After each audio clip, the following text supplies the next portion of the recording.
20 million years ago, the Megalodon ruled the oceans. This massive shark was the largest to ever exist, feasting on other giant sharks with ease. But as an ice age spread across the globe, its reign came to an end. But what if, against all odds, the Megalodon had survived?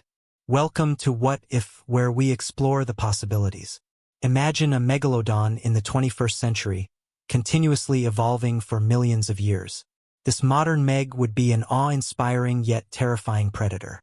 By now, it could have grown to the size of a blue whale, around 30 meters, 100 feet, long and weighing a staggering 200 tons, 441,000 pounds. That's about as heavy as 33 elephants, with a heart as big as a car. To sustain its massive size, today's Megalodon would need to consume approximately 3,600 kilograms, 8,800 pounds, of food daily, making it the largest living creature in history. It would also have developed new survival adaptations, allowing it to persist over the last 3 million years. But what might those adaptations be? Before we dive into Meg 2.0, let's take a trip back in time to explore what the original Megalodon was like. During the Miocene and Pliocene epochs, roughly 23 million years ago, the Megalodon roamed the seas, dominating the marine world. At about 18 meters, 60 feet, long, 3 times the length of the largest great white shark on record, it was a true behemoth. With a weight ranging between 30 to 65 metric tons, 66,000 to 143,000 pounds. This shark had enormous, hand-sized teeth designed for tearing apart large prey.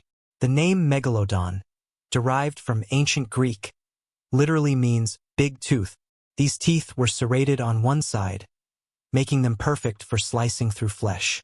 Throughout its lifetime, the Megalodon likely grew and shed up to 40,000 teeth. It needed these powerful jaws to consume an estimated 1,100 kilograms, 2,500 pounds, of food daily, the equivalent of 2 full-grown cows or 10,000 quarter-pounders. Instead of fast food, however, its diet consisted mainly of baleen whales. The Meg was also cannibalistic, willing to devour its own kind if necessary. With a brutal hunting strategy, the Megalodon was an apex predator.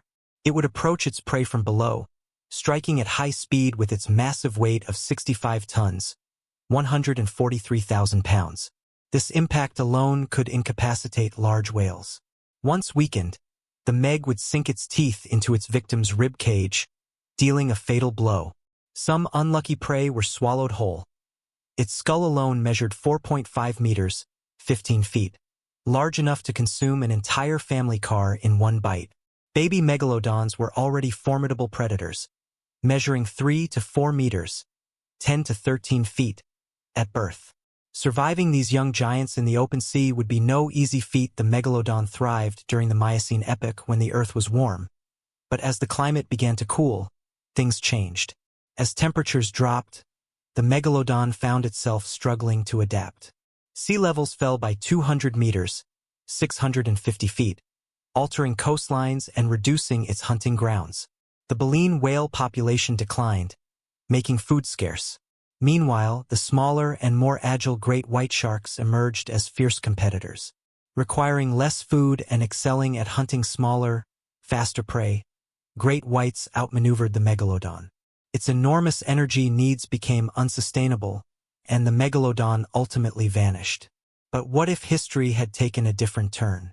What if the Ice Age never occurred?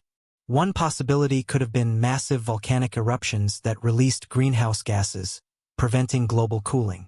However, while such events could have prolonged warm conditions, they might also have triggered extinctions of other species, leaving the Megalodon's survival uncertain.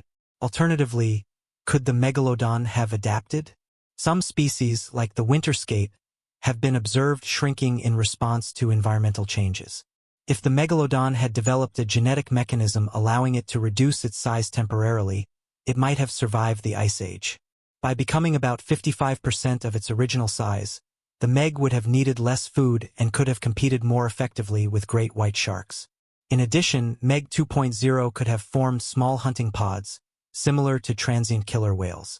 While the original Megalodon was a solitary predator, a pack strategy would have improved its chances against agile competitors.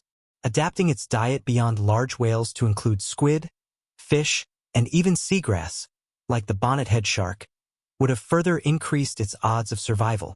To withstand colder waters, the Meg could have developed a thick layer of blubber, similar to whales. Instead of relying solely on warm, tropical regions, this adaptation would have allowed it to thrive in diverse ocean environments. Furthermore, Meg 2.0 could have shifted its birthing strategy, giving birth in deep waters rather than coastal nurseries, reducing the risk of habitat loss during